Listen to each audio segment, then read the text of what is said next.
Hallelujah, जय मसीह की, praise the Lord, very good morning. एक नए दिन की शुरुआत को आइए हम परमेश्वर के जीवित वचन के साथ करें। और आज का जो कलाम है वो मत्ती की अंजील उसके 13 चैप्टर से लिया गया है। और हम देखेंगे हम कि 10 से लेकर 17 आयत तक। और वहाँ पर यीशु मसीह के चेले यीशु मसीह के पास आकर कहते हैं कि तू दृष्टांतों में क्यों बात करता है। तो यीशु मसीह उनको उत्तर देते हैं कि तुमको स्वर्ग के राज्यों की भेदों की समझ दी गई है, उनको नहीं।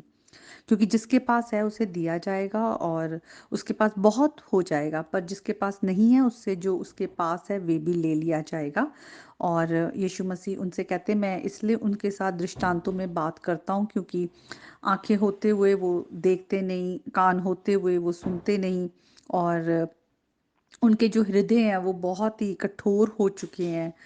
उन पर भविष्य यशाया भविष्यद्वक्ता की जो भविष्यवाणी वो पूरी होती है कि तुम कानों से तो सुनोगे पर समझोगे नहीं, और आंखों से तो देखोगे पर तुम्हें सूझेगा नहीं। पर यीशु मसीह फिर अपने चेलों को कहते हैं, धन्य है तुम्हारी आंखें कि वे देखती हैं और तुम्हारे कान तो सुनते हैं।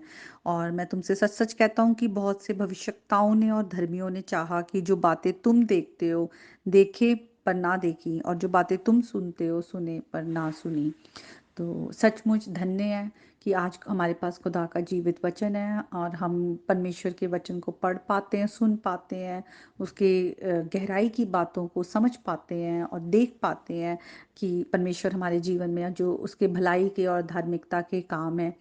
पर ये कब होता है? सबसे बड़ी बात तो ये है कि जब परमेश्वर ने हमें चुन लिया, अलग किया, अपने राज्य के बेटे और बेटियां बनाया, तो उसने हमें अपना पवित्र आत्मा दिया। ये बहुत बड़ा हमारे लिए परमेश्वर का स्वर्गीय दान है, जो पवित्र आत्मा, खुदा का आत्मा हमारे अंदर है। और वो हमें परमेश्वर की गहराई की बातों को बताता है, क्योंकि परमेश्वर के आत्मा के द्वारा हम उन बातों को समझ नहीं सकते। अगर हम फर्स्ट कुरिन्थियन में आए, उसके सेकंड चैप्टर में भी देखते हैं, वहाँ बहुत अच्छे से लिखा हुआ है, परंतु शारीरिक मनुष्य परमेश्वर की आत्मा की बातें जो है ग्रहण नहीं करता, क्योंकि वे उसकी दृष्टि में मूर्खता की बातें हैं और ना उन्हें वे जान सकता है।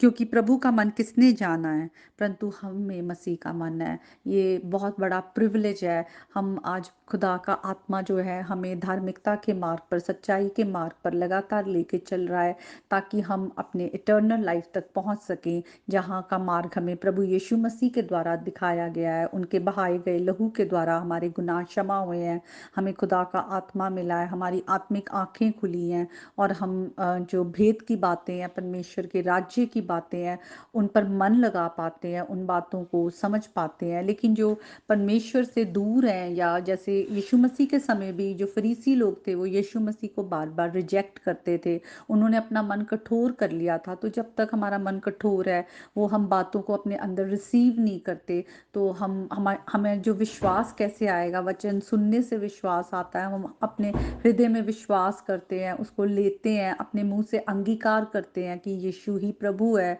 और वचन में जैसे लिखा है, जो कोई उसको पुकारेगा उसके नाम को, वो बचा लिया जाएगा। तो आज हमारे जीवन में परमेश्वर का जब वचन का ज्ञान हमारे बीच में आया है, तो हमें आत्मा भी, खुदा का आत्मा हमें डायरेक्ट कर रहा है। तो हम परमेश्वर के प्रति अपने मन को कठोर ना करें। आज हमारे जीवन को जांचें, अगर हमारे जीवन में कोई भी पाप है, हम उस खमीर को अपने से अलग कर दें। हमारे ये रोज रोज की वॉशिंग, क्लेंजिंग जो है, ये हमारे रोज रोज की है। खुदा का आत्मा हमें क्लीन करता है, पर हमें आत्मा की आवाज़ सुननी है।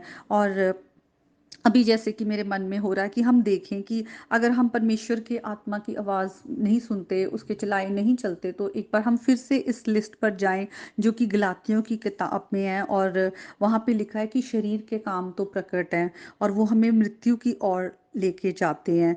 क्योंकि जो शरीर के काम है वो बिल्कुल आत्मा के विरोध में होते हैं। और देखिए, ये काम है व्यभिचार, गंदे काम, लुचपन, मूर्ति पूजा, टोना, वैर, झगड़ा, ईर्ष्या, क्रोध, विरोध, फूट, विधर्म, डा, मतवालापन, लीला, क्रीड़ा और इनके जैसे और काम। जैसे कि पौलुस लिखता है कि इनके विषय में मैं पहले भी कह चुका हूँ कि ऐसे काम करने वाले परमेश्वर के राज्य के वारिस नहीं होंगे।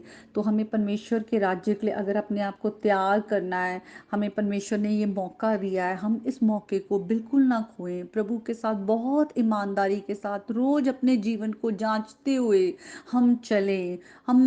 आज मैं अपने बेटे को देखती हूँ या आजकल की जो हम जनरेशन को भी देखते हैं, तो सारा टाइम वो स्क्रीन्स पर हैं, और सारा टाइम इंटरनेट पे कहीं न कहीं लैपटॉप छोड़ते हैं, फ़ोन पकड़ लेते हैं, फ़ोन छोड़ते हैं टीवी के आगे और आईपैड्स के आगे सारा टाइम। छोटे-छोटे बच्चे भी, तो इतना मेरा मन दुखी होता है देखकर। तो फिर खुदा मेरे मन में यही लेके आता है कि जब तुम भी गलत अपनी लाइफ में फ़ैसले करते हो, गलत चॉइसेस करते हो, सुनते नहीं हो, तो मेरा भी मन वैसे ही दुखी होता है।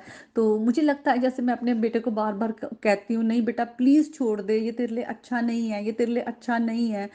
तू सारा टाइम स्क्रीन को मत देखा कर, तेरी आईज़ पे इफ़ेक्ट पड़ेगा, तेरा टाइम ख़राब हो रहा है, ये टाइम का चोर है। उसी तरह प्रभु भी हमें बार-बार, बार-बार अपने वचन के द्वारा, अपने दासों को भेजकर हमें बार-बार आगाह करता है, ये काम छोड़ दो, मेरे साथ रिश्ता जोड़ो, मैं तुम्हें आशीषें दूँगा, मैं तुम्हें वो लाइफ़ हमेशा का जो बहुतायत का जो इटर्नल लाइफ़ है वो तुम्हें मैं दूँगा।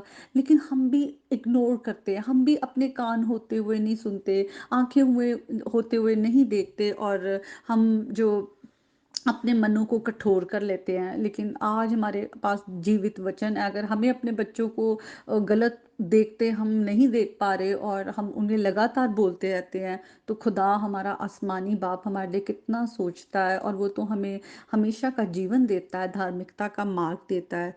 तो आज उसके वचन की ओर हम मन लगाएं, हम अपने मनों को कठोर ना करें। आज खुदा का जीवित वचन हमारे पास आया है। आज मेरी अपने लिए, आप सबों के लिए यही प्रार्थना है कि प्रभु के वचन के द्वारा हमारी आत्मिक आंखें, हमारी ज्ञान की आंखें खुल जाएं, हम उसकी बातों को समझ सकें, और आपके घराने पर प्रभु का शालोम बना रहे। हम यही प्रार्थना मांगते हैं यीशु मसीह के नाम।